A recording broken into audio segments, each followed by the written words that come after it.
கொடுத்த பணம் வர்றதுக்கு என்ன? இப்ப எல்லாருமே என்னன்னா சார், கொடுத்த பணம் வரணும் சார், கொடுத்த பணம் வரணும். கொடுத்த பணம் வர வேண்டும் என்றால் காளிக்கு நல்லெண்ணெயிலால் தீபம் போடுங்க. தேங்காயில ஒரு தேங்காயை உடைச்சு 2 தீபம் எப்ப போடணும் அப்படின்னா, நமக்கு பணம் அப்படின்னா சிறுவனம்னா சுக்கரன், பெருவனம்னா குரு. ஆனால் இதையும் தாண்டி ஒரு கிரகத்தை ஆக்டிவேஷன் பண்ணணும். என்னன்னா, செவ்வாய் ஓரையில நம்ம கொடுத்த கடன் வரணும் அப்படின்னா இந்த காளியம்மனுக்கு தேங்காய் தீபம் நல்லெண்ணெய் ஊத்தி போடுங்க. புரியுதுங்களா? உங்களுக்கு தொழில் அபிரிதமான ஒரு வளர்ச்சி வரணும்னா தேங்காயில நெய்யூற்றி பெருமாளுக்கு தீபம் போட்டீங்க அப்படின்னா கண்டிப்பாக பணம் உங்களுக்கு நல்லபடியா வந்துகிட்டே இருக்கும். தொழில நிக்காம வேகமா ஓடும் தொழில். வியாபார ஸ்தலம் விருத்தி ஆகல சார். வியாபார ஸ்தலத்துல கிரௌடே வரமாட்டேங்குது. கூட்டம் வரணும் அப்படின்னா என்ன பண்ணணும்? ஒரு கலசம் வைத்து, ஒரு சின்ன கலசம் வச்சு அது மேல வாழைப்பூ வைங்க.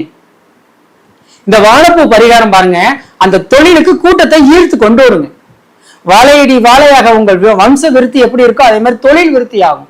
டெய்லி ஒண்ணும் இல்ல, 2 நாளைக்கு ஒரு தடவை அந்த வாழைப்பூவை அந்த கலசத்துக்கு நூல் சுத்திடணுங்க. உங்களுக்கு நூல் சுத்த தரலைனாலும் ஒரு ஐயற்ற சொல்லினாலும் அந்த கலசத்துக்கு நூலை சுத்தி, சரிங்களா, வெள்ளை கலர் நூல் சுத்தி அந்த வாழைப்பூவை அந்த வியாபார ஸ்தலத்துல வைங்க. சின்னதா ஆட்டோமேட்டிக்கா உங்களுக்கு பிசினஸ் நல்லா ரன் ஆகும். புரியுதுங்களா? இது ஒண்ணு நம்ம பண்ணிக்கலாம். தொழிலுக்கான ஒரு வளர்ச்சி. இல்ல சார், எனக்கு நான் வெளிநாட்டுல தொழில் பண்ணணும். வெளிநாடுனாலே ராகுதான்.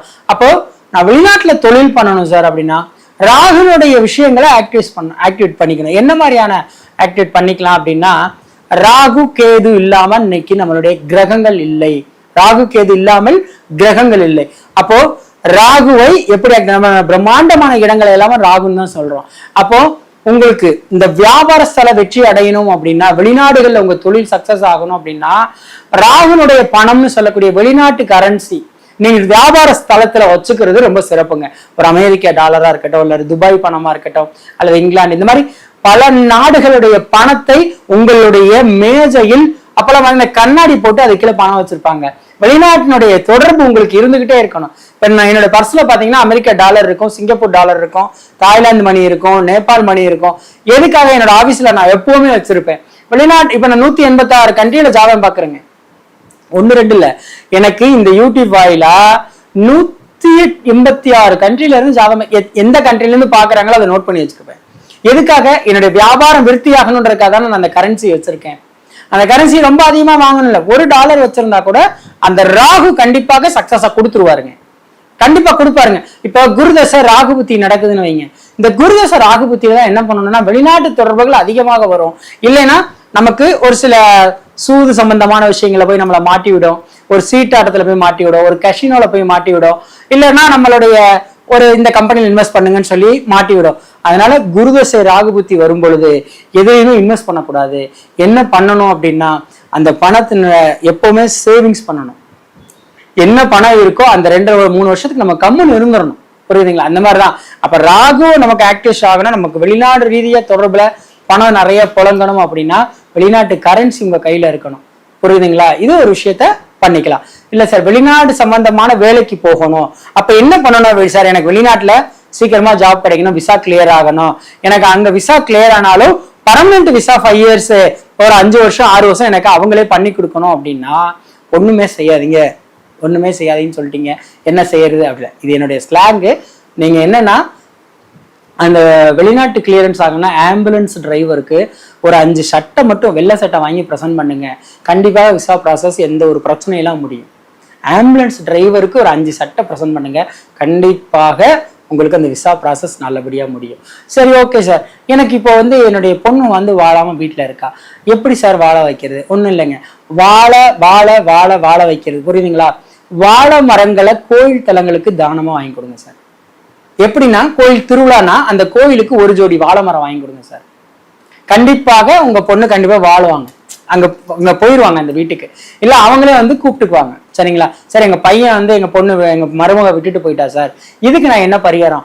ஒரு திருமண முறிவு உங்களுக்கு கேள்விப்பட்டிருப்பீங்க. இன்னைக்கு இந்த கொங்கு பெல்ட்ல பாத்தீங்கன்னா நிறைய பெண் குழந்தைகள் போய் வாழாம வர்றாங்க. இல்ல நிறைய ப்ராப்ளம்ஸ் வருது இந்த கொங்கு பெல்ட்ல. அதுவே தென் மாவட்டத்துல பாத்தீங்க அப்படின்னா பசங்க நிறைய பேர் டைவர்ஸ், கல்யாணம் ஆகாம இருக்கு. இதுக்கெல்லாம் என்ன காரணம் அப்படின்னா, நம்ம ஒரு சில பரிகாரங்கள் பண்ணி, கோயில் விஷயங்கள் பரிகாரங்கள் நம்ம நிறைய பண்ணியிருப்போம். ஆனா அது சக்சஸ் ஆகாதுங்க.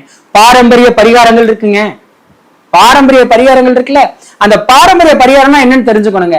வாழை மரத்தை வெட்டுறனால மட்டும் இந்த பாரம்பரிய பரிகாரத்துல சக்சஸ் ஆகாதுங்க.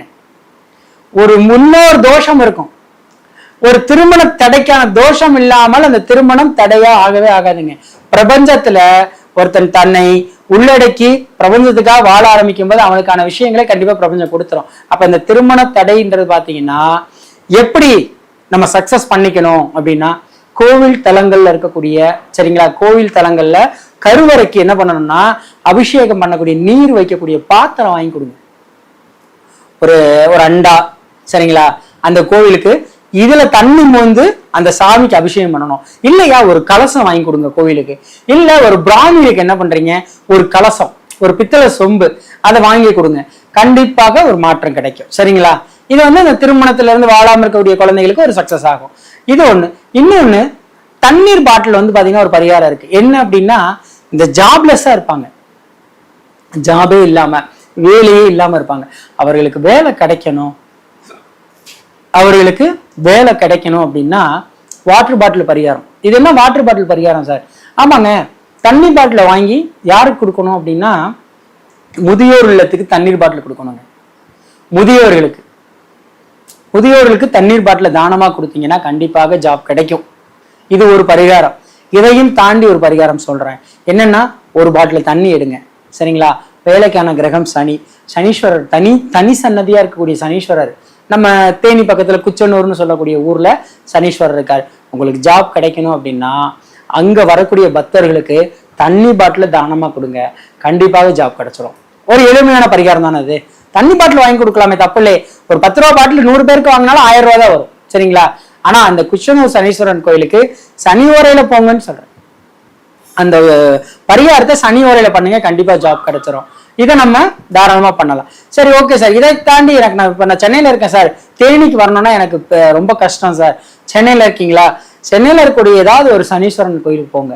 அந்த கோயிலுக்கு இந்த தண்ணி பாட்டில் வெளியில வர்றவங்களுக்கு ஒரு 10 பேருக்கு பாட்டில் கொடுங்க. இல்ல அதையும் தாண்டி உங்களுக்கு ஜாப் கன்ஃபார்ம் ஆகணும் அப்படின்னா செவ்வாய் காவல்துறையினர் வெயில்ல டிராபிக்ல நின்றுட்டு இருப்பாங்க, அவர்களுக்கு ஒரு தண்ணி பாட்டில் வாங்கி கொடுங்க. உங்களுக்கு வேலை கிடைக்கணும்னா கண்டிப்பாக தண்ணி பாட்டிலோ அல்லது இளநீரோ வாங்கி கொடுங்க, கண்டிப்பா சொல்றேன் உங்களுக்கு வேலை கிடைக்கும். எந்த விதமான மாற்றமும் கிடையாது. புரியுதுங்களா? இது ஒண்ணு. இதுக்கு அடுத்து பாத்தீங்கன்னா நம்மளுடைய